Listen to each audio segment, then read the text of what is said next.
Hi everybody and welcome to today's current affairs for 30th of March। तो पहला जो topic है हमारा that is Chenab railway bridge. As usual अभी आप देखोगे काफी ज्यादा ये न्यूज में है, तो world's highest Chenab railway bridge जो है उसने विटनेस करा है maiden run of a track mounted trolley. तो कहीं ना कहीं ये क्वेश्चन डायरेक्ट कैसा आएगा कि वर्ल्ड्स हाईएस्ट रेलवे ब्रिज कहाँ पे लोकेटेड है, तो वो चेनाब रिवर पे लोकेटेड है, पहला चीज। दूसरा चीज हम अभी ज्योग्राफी के पॉइंट ऑफ व्यू से भी देखेंगे कि चेनाब का ओरिजिन कहां से है। ठीक है, तो ये बेसिकली एक स्टील और कंक्रीट आर्क ब्रिज है। आर्क ब्रिज का मतलब क्या होता है कि जैसे ये जो बना हुआ है वो तो स्टील से बना हुआ है और कंक्रीट से, ये तो हमें पता हुआ है। और आर्क ब्रिज जैसे मान लीजिए ये इस तरीके से कुछ ब्रिज है, although my handwriting is not good, but कहीं ना कहीं अगर इस तरीके से ये ब्रिज है तो आर्क का मतलब क्या होता है कि किसी ना तो किसी तरीके से जो जॉइंट्स होगा ये ओवरऑल अपने आप में कनेक्टेड होगा। ठीक है, तो ये steel and concrete arch bridge है जो कि पार्ट है Udhampur Srinagar Baramulla rail link project का। ठीक है, यानी कि काफी ज्यादा ये हमारे देश के इंटीग्रल के लिए भी काफी इंपॉर्टेंट है। और ये रियासी डिस्ट्रिक्ट में है, भारत के Jammu and Kashmir, the same district जहां से recently geological survey of India ने यहां से ही लिथियम का डिस्कवरी करा था। ठीक है, उसके ऊपर हमने एक वीडियो बनाया जहां पर हमने लिथियम को भी डिस्कस किया है, क्योंकि क्वेश्चन वहां से भी हो सकता है। लिथियम लाइटेस्ट एलिमेंट है पीरियोडिक टेबल में, थर्ड एलिमेंट में। और साथ साथ में आप देखोगे तो लिथियम ट्रायंगल कंट्रीज जो है वो अर्जेंटीना, बोलीविया, चिले, उन सबको हमने डिस्कस करा है, तो आप उस वीडियो को भी जाकर के चेकआउट कर सकते हैं। ठीक है, और ये जो ब्रिज है बेसिकली इसका हाइट आपको डेटा इतना याद रखने की जरूरत नहीं है। चेनाब रिवर इंपॉर्टेंट है और ये वर्ल्ड हाईएस्ट रेल ब्रिज उसी पे लोकेटेड है। नाउ ये आईफिल टावर से भी ऊंचा है। ठीक है, taller than the Eiffel tower in Paris. इसके अलावा डिजाइन किसने किया है, तो कोंकण रेलवे और Afcons infrastructure and DRDO. Konkan मतलब कि आपका महाराष्ट्र वाला रीजन, इसके अलावा एफकॉन्स इंफ्रा और डीआरडीओ, और इसको कंस्ट्रक्ट इन्होंने ही किया है और ये कटरा से बनिहाल तक कनेक्ट करता है। Now again map part important है। चेनाब जो है जिसका ओरिजिन हिमाचल प्रदेश के लाहौल और स्पीति से होता है। ठीक है, तो लाहौल और स्पीति से ओरिजिन होता है और हिमाचल प्रदेश में एक रीजन है चंद्रभागा। तो ये नाम ही इसलिए पड़ा क्योंकि दो रिवर्स हैं, चंद्र और भागा, ये दोनों आकर के मिलते हैं और वहां पे वो प्लेस चंद्रभागा बन जाता है। ये इंडस वाटर ट्रिब्यूटरी का ही है बेसिकली, जहां पे आप देखोगे तो इंडस का ओरिजिन ये आप देख सकते हैं। ठीक है, ये तिब्बत से ओरिजिन हो रहा है। और साथ साथ में फिर आप देखोगे झेलम, चेनाब, और ये चेनाब वही है जहां पे वर्ल्ड्स हाईएस्ट रेल ब्रिज है। फिर आप देखोगे रावी, ब्यास और सतलुज। तो ये पूरा का पूरा मैप भी है, इससे आप रिलेट कर सकते हो। नेक्स्ट टॉपिक हमारा मोरे ईल के बारे में।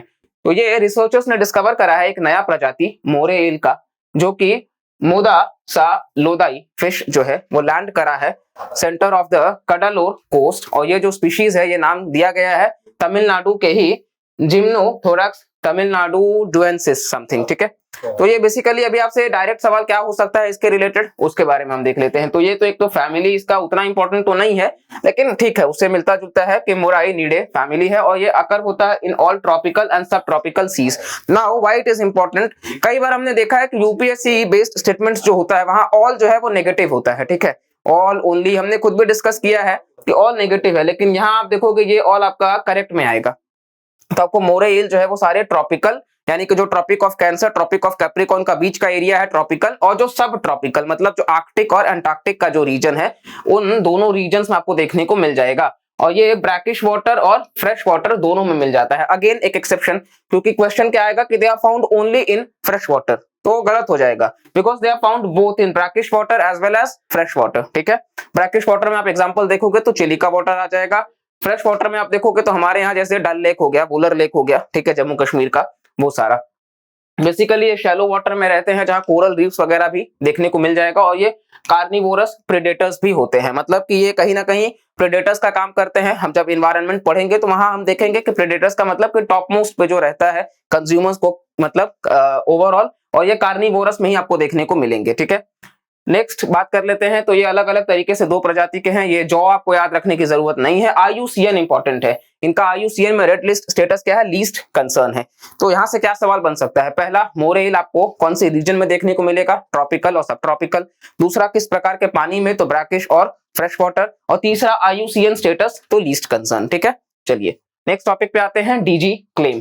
तो एग्रीकल्चर मिनिस्टर है हमारे इस वक्त नरेंद्र सिंह तोमर, तो इन्होंने लॉन्च किया है डीजी क्लेम प्लेटफॉर्म को, ताकि स्पीडी डिस्पर्सल किया जा सके इंश्योरेंस क्लेम्स फार्मर्स को। जल्द से जल्द जो किसान हैं उनके खाते में जो इंश्योरेंस का क्लेम है वो ट्रांसफर किया जा सके। तो डायरेक्ट सवाल आ जाता है कि DG claim was in news recently, why was it in news. ठीक है, और आपको चार ऑप्शंस दे देंगे, तो आपको पता होना चाहिए कि ये स्पीडी डिस्पर्सल से जुड़ा हुआ है इंश्योरेंस क्लेम का फार्मर्स के लिए।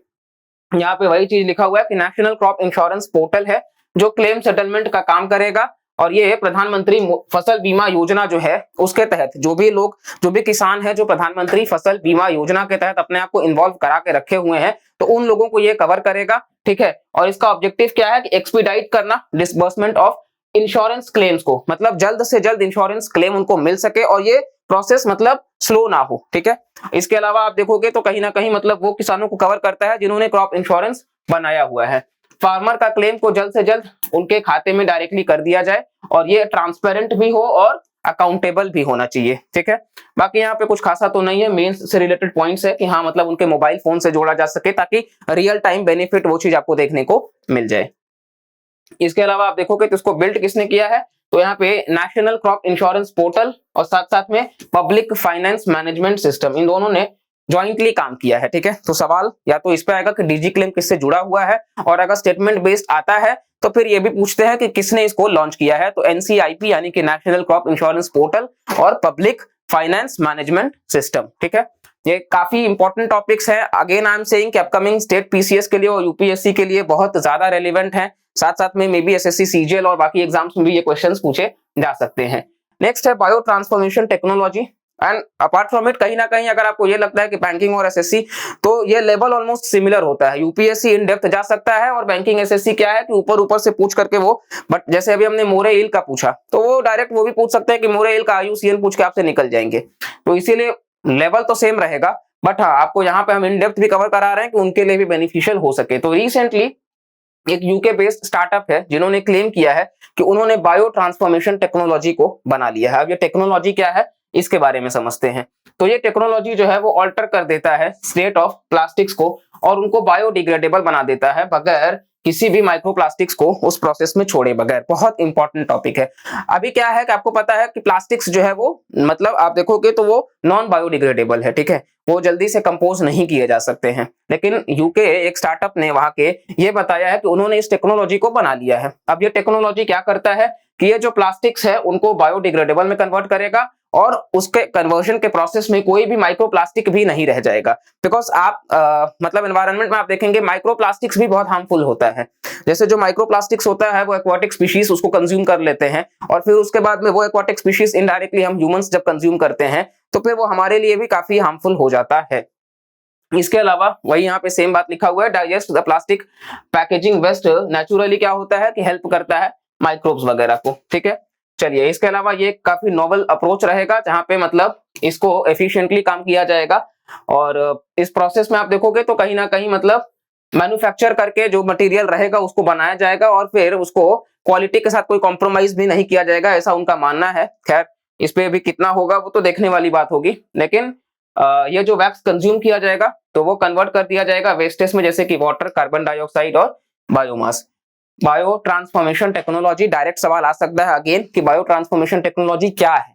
ठीक है, वहां आपको दे देंगे कि वेस्ट को कन्वर्ट कर देंगे किसी मतलब बेनिफिशियल सामान में, या फिर वहां दे देंगे कि जैसे किसी भी तरीके से फीकल वेस्ट वगैरह हो गया या एनिमल स्लज को किसी मतलब यूजफुल कंटेंट में हेल्प करने के लिए। और ऑप्शन रह सकता है जो हमने यहाँ पे पढ़ा कि प्लास्टिक्स को कन्वर्ट करना बायोडिग्रेडेबल में बगैर किसी माइक्रोप्लास्टिक को रखे हुए। तो अगेन आप इसको अगर रेलिवेंट इसका आप समझ पा रहे हो तो ये काफी इंपॉर्टेंट रहेगा, बिकॉज यूपीएससी में एनवायरनमेंट का वेटेज बहुत बढ़ चुका है, तो इस वजह से ये काफी ज्यादा। और बायो रिलेटेड जो भी टर्म्स होता है आप जाकर के प्रीवियस ईयर क्वेश्चंस चेक करना, तो बायो रिलेटेड जो भी टर्म्स होता है उस पर यूपीएससी 100% एक क्वेश्चन पूछती ही है। तो इस वजह से ये टेक्नोलॉजी के ऊपर क्वेश्चन होने का प्रोबेबिलिटी काफी ज्यादा है। नाउ इसमें स्टेज 1 स्टेज 2 दिया गया है, जो मेरे हिसाब से इतना कुछ पढ़ने का तो नहीं है। आप अगर स्क्रीनशॉट रखना चाहो तो आप रख सकते हो, लेकिन कुल मिलाकर के इसमें यही है कि यहाँ पे प्लास्टिक्स का जो कन्वर्जन है उसके बारे में बात किया गया है। Now last topic for the day, that is ethical guidelines for artificial intelligence usage। तो आईसीएमआर ने रिलीज किया इन गाइडलाइंस को हेल्थ केयर सेक्टर में, वो भी हम भी देख लेते हैं अभी।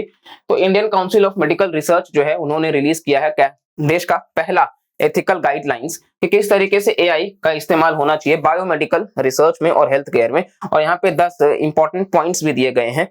तो देखोगे आप पहला कहीं ना कहीं मतलब कि पेशेंट की बात करी गई है कि पेशेंट सेंट्रिक होना चाहिए, मतलब ज्यादा से ज्यादा पेशेंट्स का रख रखाव अच्छा होना चाहिए। हमारे देश में हेल्थ केयर में आप देखोगे तो कैसा है, एक तो वैसे ही डॉक्टर का और पेशेंट का पॉपुलेशन काफी कम है, इवन नर्स का और पेशेंट का पॉपुलेशन भी मिसमैनेजमेंट है। तो एक तो ये आप देखोगे कि कहीं ना कहीं पेशेंट्स को उस तरीके से ट्रीटमेंट नहीं मिलता है।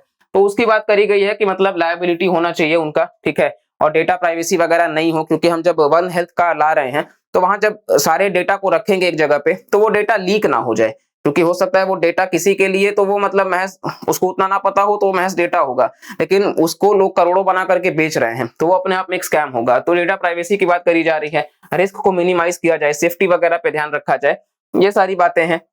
नेक्स्ट हम देख ले तो यहाँ पे department of health research and ICMR जो है दिल्ली बेस्ड, उन्होंने इस चीज को लिया है ताकि एथिकली हम इन चीजों का सोल्यूशंस निकाल सके। और इसके अलावा आप देखोगे तो यहाँ इंप्लीमेंट करने की बात हुई है इन्हीं सारी चीजों को कि हम हेल्थ केयर में ज्यादा से ज्यादा बेहतर काम कर सके, और मोटा मोटा यही सारे पॉइंट्स हैं जो कि ओवरऑल आपके एग्जाम के लिए रेलिवेंट हो सकते हैं। एंड ये शायद आपके प्रीलिम्स के लिए ज्यादा रेलिवेंट ना हो, लेकिन आप मेंस के लिए दिखा सकते हो जब आप गवर्नेंस के ऊपर आंसर लिखोगे कि सरकार किस तरीके से लोगों के डेटा के लिए भी सोच रही है, लोगों के हेल्थ केयर के लिए भी सोच रही है, और किस तरीके से वो एक साथ चीजों को जोड़ करके रखना चाहते हैं डिजिटल इंडिया के इस्तेमाल से, ठीक है।